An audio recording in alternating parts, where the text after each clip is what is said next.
ଯେତେବେଳେ ମୁଁ ଆଖି ଖୋଲିଲି ଆଉ ଏ ଦୁନିଆକୁ ଦେଖିଲି, ମୋ ଜୀବନର ପ୍ରଥମ ଗୁରୁ ମୁଁ ମୋ ମାକୁ ପାଇଲି, ଯାର ଆକଟ ଭଲ ପାଇବା ନିଃସ୍ୱାର୍ଥପର ମମତାରେ ମୁଁ ଗୁଣି ହେଲି। ଯେତେବେଳେ ମୁଁ ମୋ କୁନି କୁନି ପାଦରେ ଚାଲିବା ଆରମ୍ଭ କରି ପଡ଼ିଯାଇ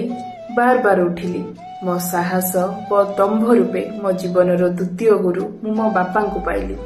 ଯିଏ ମୋତେ ଏ ଜୀବନ ଯୁଦ୍ଧରେ ହାରି ନ ଯାଇ ଲଢ଼ିବା ଶିଖେଇଥିଲେ। ଯେତେବେଳେ ସିଲଟ ଆଉ ଖଡ଼ି ଧରି ସ୍କୁଲ ମୁଁ ଗଲି,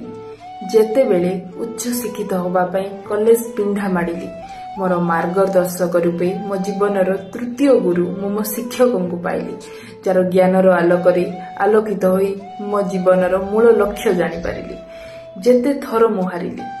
ଯେତେ ଥର ଏ ଜୀବନ ଯୁଦ୍ଧରେ ହାରିଯାଇ ପଛକୁ ଫେରିଲି, ମୋ ସୁଖ ଦୁଃଖ ବାଣ୍ଟିବା ପାଇଁ ଗୁରୁ ରୂପେ ମୋ ସାଙ୍ଗକୁ ପାଇଲି, ଯିଏ ମୋତେ ପୁଣି ଥରେ ହାତରେ ଅସ୍ତ୍ର ଧରେଇଥିଲା ଆଉ କହିଥିଲା, ଚାଲ ମୁଁ ତ ପଛରେ ଅଛି।